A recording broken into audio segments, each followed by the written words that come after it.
Então, eu não quero ser profeta de nada, ficar falando, acentuando os grandes conflitos, né, que o mundo vem passando, mas, sempre tem um mais, né? Mas eu continuo afirmando que a situação global, internacional, a gente pode dizer em todos os cantos do mundo, todas as áreas do mundo, vem se deteriorando no sentido do agravamento de conflitos. Muitos alunos me perguntam, professor, vai ter terceira guerra mundial? Estamos caminhando para a terceira guerra mundial? Eu já falei um pouquinho sobre isso. Eu acho que nós já estamos numa espécie de terceira guerra mundial. Diferente, claro, da primeira e da segunda, mas nós estamos num período de efervescência, de formação de alianças, e eu já chamei atenção de que tanto a Primeira quanto a Segunda Guerra Mundial vieram em cima, como parcialmente, talvez principalmente, como resultado da formação de alianças. Então, nós estamos de novo num período semelhante. Eu só chamo a atenção o seguinte: é mais parecido essa analogia de uma guerra mundial com a Primeira Guerra Mundial do que com a Segunda Guerra Mundial. Eu estou acompanhando vários analistas que têm chamado a atenção disso há muitos anos. A Primeira Guerra Mundial, que foi profundamente uma guerra europeia, né? Uma guerra basicamente europeia. A Segunda Guerra Mundial foi uma guerra europeia e asiática. Inclusive, começou primeiro na Ásia do que na Europa. Os livros trazem assim: a Segunda Guerra Mundial começou no dia 1º de setembro de 1939, quando a Alemanha nazista invadiu a Polônia.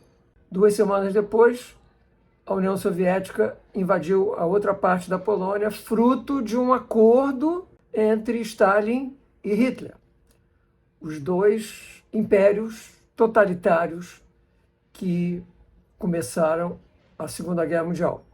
A Primeira Guerra Mundial não. A Primeira Guerra Mundial foi um resultado, né, de um período de competição interimperial na Europa, e a tentativa de várias áreas da Europa de ficar independentes, né, dos grandes impérios coloniais dentro da Europa. Por exemplo, a questão dos Balcãs, né? As duas guerras dos Balcãs. E o detonador da Primeira Guerra Mundial foi o assassinato do arquiduque Ferdinando, o herdeiro do trono do grande império multinacional austro-húngaro. Por quem? Por um assassinato na Bósnia, na cidade de Sarajevo. Ele era bósnio, mas era cumprindo uma missão da Sérvia, das autoridades da Sérvia. Então, esse foi o detonador. Nós podemos ter alguma coisa parecida? Podemos. Podemos. Não temos, aliás, quer dizer, temos, né? Temos impérios totalitários, mais ou menos. A gente pode dizer que a China faz mais ou menos o que a União Soviética fazia, e a Rússia, de o presidente Putin, faz mais ou menos o que a Alemanha nazista fazia.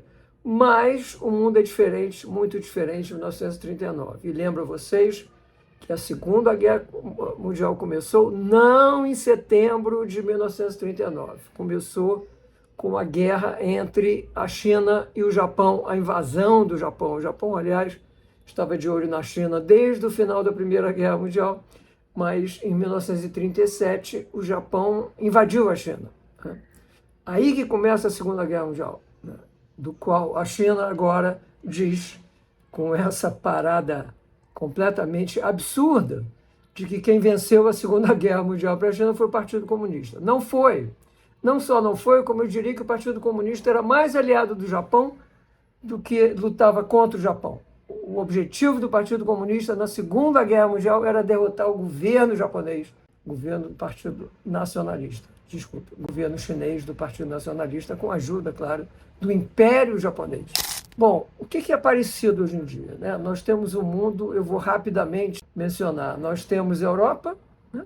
Como sempre, um cadinho de efervescência. Agora é a Rússia, na Polônia, na Romênia, agora aparentemente na Finlândia, na Noruega, nos países que o cercam.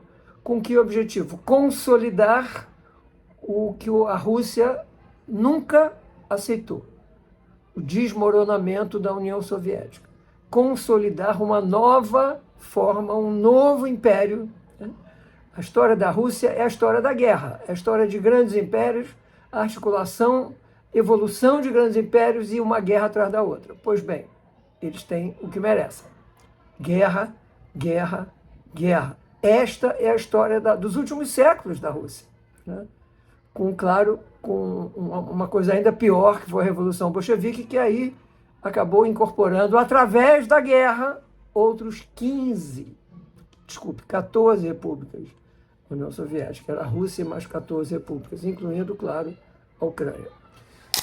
Outros aspectos da Europa também, certamente, é um processo complicadíssimo para onde vai a União Europeia, para onde vão, por exemplo, os países que não são membros da União Europeia, ou deixaram de ser, como o Reino Unido, as lutas internas, os problemas partidários, etc. Ou seja, é uma falência, me parece, uma falência desse modelo europeu de estados nacionais que foram criados durante séculos e se consolidaram no século XX.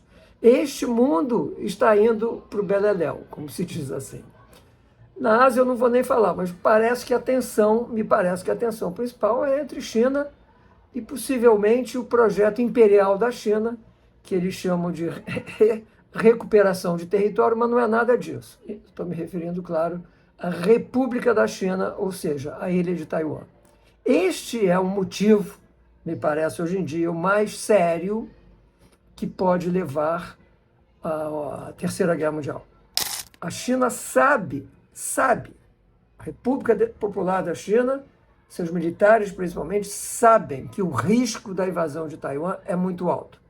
Parece que é uma luta interna muito forte entre a liderança do Partido Comunista, sob a hegemonia de Xi Jinping, e os setores militares, ou pelo menos alguns setores militares, que não querem ir à frente com o projeto de incorporação de Taiwan.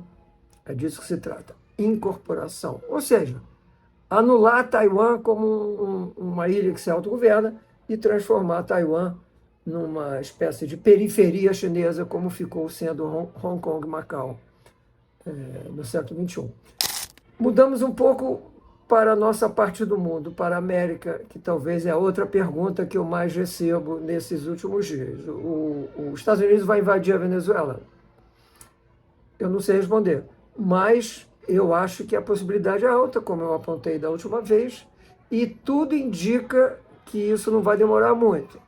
Não necessariamente uma invasão, mas o que está acontecendo, eu creio que é isto que os Estados Unidos está enfatizando, é conseguir aliados dentro do regime de Maduro, inclusive o Vladimir Padrino López, o ministro da Defesa, o general, parece que estaria articulando algum tempo atrás, né, e caiu fora, mas agora outros generais articulando, inclusive teria sido preso 2 integrantes das Forças Armadas que pilotavam aqueles 2 aviões F-16 que passaram em cima para amedrontar a frota americana.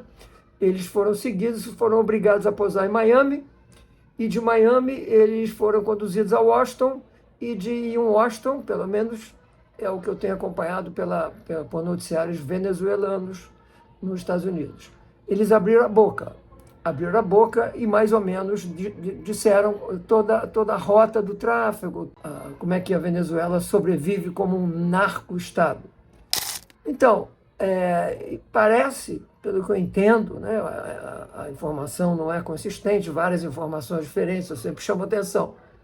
A gente tem que se basear em informação, né? Como é que a gente vai saber o que está acontecendo? Vai sentar e vai fechar os olhos e vai vir uma nuvem? Não.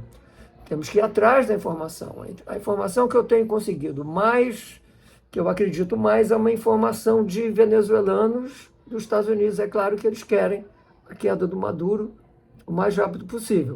Mas eles têm chamado muita atenção que há setores próximos a Maduro, que estariam dispostos a abrir o bico, como já aconteceu, como aconteceu com Carvajal também, aquele general também muito próximo a Maduro, que fugiu para a Espanha e depois foi extraditado para os Estados Unidos e de lá também abriu o bico. Então, o que vem acontecendo? O que vem acontecendo é que os Estados Unidos está se preparando para intervir na Venezuela. Né? Não é uma invasão, mas se preparando para intervir. Seja se houver uma articulação interna, provavelmente os Estados Unidos invadiriam, os Estados Unidos iria para capturar o Maduro. Né? A ideia é capturar o Maduro. Ninguém quer guerra, ninguém nos Estados Unidos quer guerra. Aliás, encerro, né, dizendo o seguinte, vamos aguardar, eu sei que às vezes há uma certa impotência de quem está assistindo, quem quer que os acontecimentos aconteçam rapidamente. Por exemplo, quantos anos se fala na queda de Maduro? Eu acho que eu era criança quando se falava na queda de Maduro. Desde que eu me entendo por gente, se fala que o Maduro usurpou o poder. E ele não cai. Alguma coisa, não sei, no ar, na água venezuelana e no petróleo venezuelano, com certeza. Então, desta vez, me parece, pela primeira vez em, 15 anos, eu acho que o Maduro cai. Só para concluir, quem são os aliados do Maduro, quem estão ajudando o Maduro, né, do ponto de vista diplomático, do ponto de vista militar, é a Rússia e a China. E o Irã. A Venezuela está fabricando drones. Tem poucos drones, alguns milhares de drones. A Ucrânia, por exemplo, está produzindo mais de 1 milhão de drones por ano. A Venezuela tem, uns 2.000, 3.000 drones. Drones, Venezuela? De onde vem a tecnologia? Quem está produzindo? O Irã. Irã está produzindo drones na Venezuela. Isso é a Primeira Guerra Mundial puro. Isso é formação de alianças, não apenas alianças de países vizinhos, assim como a presença da Rússia. Então, nós estamos tratando de alianças, de formação de alianças. Né? Formação de alianças é fundamental no mundo porque a questão da segurança é complexa. Mas, repito para vocês, guerras no século XX foram resultado de formação de alianças. E é para isso que nós estamos caminhando. Bom, temos muito a falar, eu não quero me estender muito, né? Porque os assuntos são diversos. Então, eu só peço a vocês, se gostarem do conteúdo do meu canal, que deem o like, né? Como se inscrevam. E talvez tão importante quanto se inscrevam. Indique aos amigos, aos conhecidos, que vocês acham que se interessam pelos temas internacionais. Então, até a próxima.